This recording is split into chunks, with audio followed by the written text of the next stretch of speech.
A quick preparation, an easy bake, and this cake on your table. Fantastic! Go ahead and make it every day. You can see how good this cream is.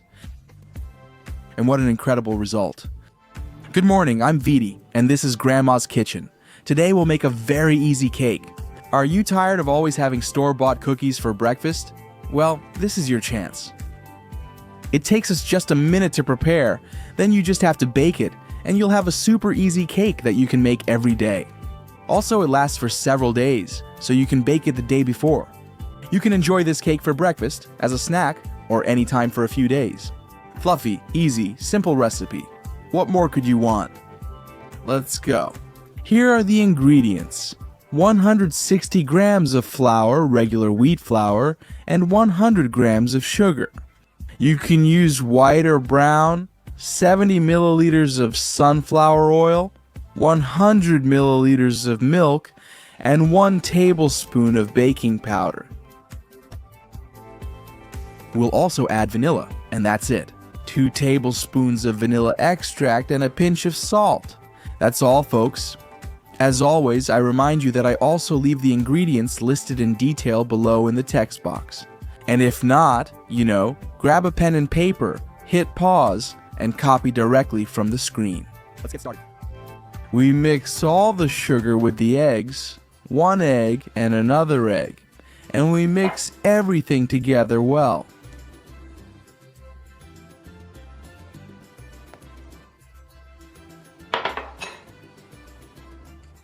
And we're looking for this, a cream like the one you see. We've got it now, so let's keep adding ingredients. I've already got the oil in there, and at the same time, the milk. I'm telling you, it works. Any milk will do. You can use almond plant-based milk if you want, or if not, like me, just regular milk. In my case, it's whole milk. We stir. I've got it now. And now it's time for the flour, which we're going to sift really well, and also for the baking powder. Here it goes. We're going to mix it as we sift it, and you can see how our flour is falling. This is also going to take us very little time. I've already sifted it, so we're going to mix it in. Same thing, just a few seconds, and since it's very well sifted, it will blend into the mixture, creating this marvel for us in no time. Make sure to scrape along the edge so the flour doesn't get stuck there, you see. Well, this is almost done. I'm going to add it. Vanilla extract adds a delicious flavor and a hint of vanilla that pairs well with it.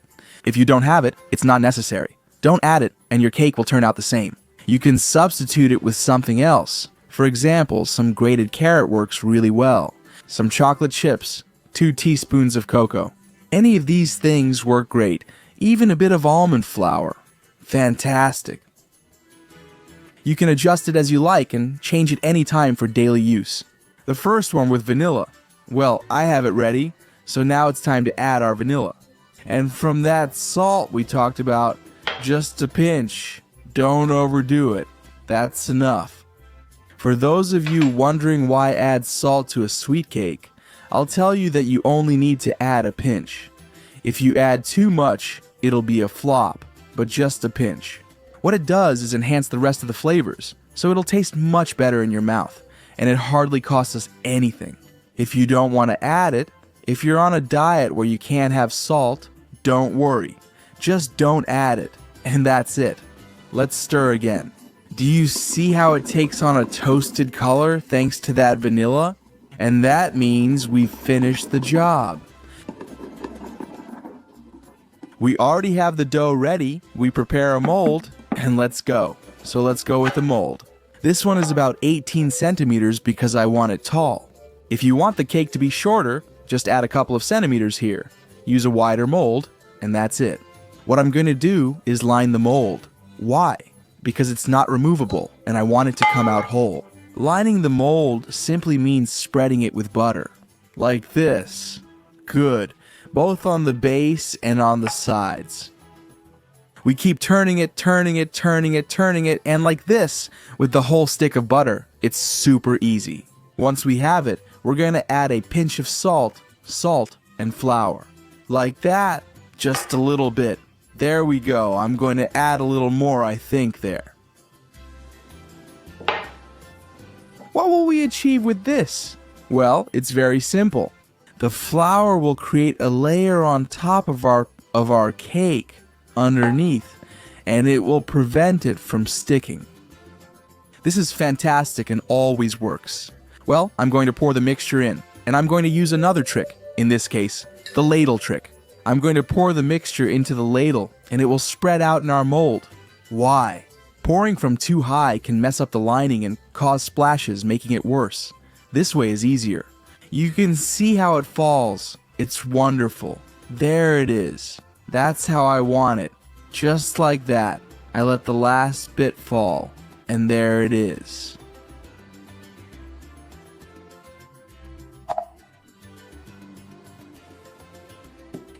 He didn't fill it all the way because it needs room to rise.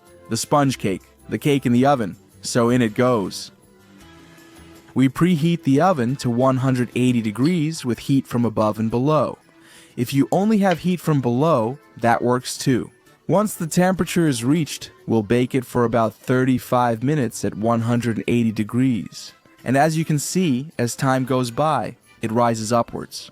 Our cake already looks amazing. It will sink a little later though.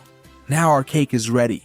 To check, just stick a toothpick in, and if it comes out clean, it means it's well baked. We'll wait for it to cool down before taking it out of the mold, and then our cake will be ready. We'll give it a finishing touch later with some sugar and so on. And to the table. See how easy it is? Well, now that I have the sponge cake cooled down, you can see that it has sunk a little bit. What we're going to do is loosen it. It's going to be super easy, because the lining has done the job of keeping it from sticking, so it comes out right away. There you have it. Now we're going to get the dish we want to use for serving. On the other side, we flip it over and voila. Here is this little cake that smells wonderfully of vanilla, and we're going to add some fantastic touches to it that will give it a really cool presentation, and, on top of that, the final touch of flavor. Come on, powdered sugar, inverted sugar, and cinnamon. We stir, then use a rack to sprinkle. And this way will create a fantastic effect that I saw in an Instagram video.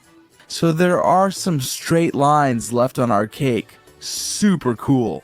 Let's see. Hey, there they are. See how easy it is and the difference it makes. And then I'm also going to add some super thin slices of fruit, in this case pear, since it's in season. Opening it like a fan, and now that's it. You have a wonderful cake that you can bring to the table and leave your guests speechless. Well, there you have it. Everyday cake, in this case vanilla, prepared super quickly with a really cool presentation. And that's it. Raistras, who offers more? Well, Sala, incredible cake with hints of vanilla. Look at that. How fluffy it is. There it is. Look, it looks amazing, doesn't it? You can't say it doesn't. Now for the tasting. Should I try it? This is truly amazing.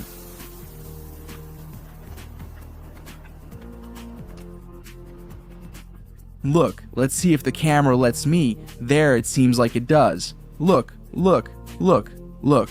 I'm going to squeeze it with my hand so you can see. It's delicious.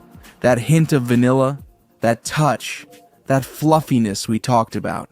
This is really good. And as you can see, just a minute of work. You can make this every day and forget about those cookies we usually have for breakfast. What a cake. And you know, if you liked it as much as I did, remember to subscribe to the channel, turn on the bell so you get my notifications. Give me a super, like what else? Follow me on Instagram, Vidicocina Bueno, and all that stuff, Facebook and all that. Fantastic. I love it. It's delicious.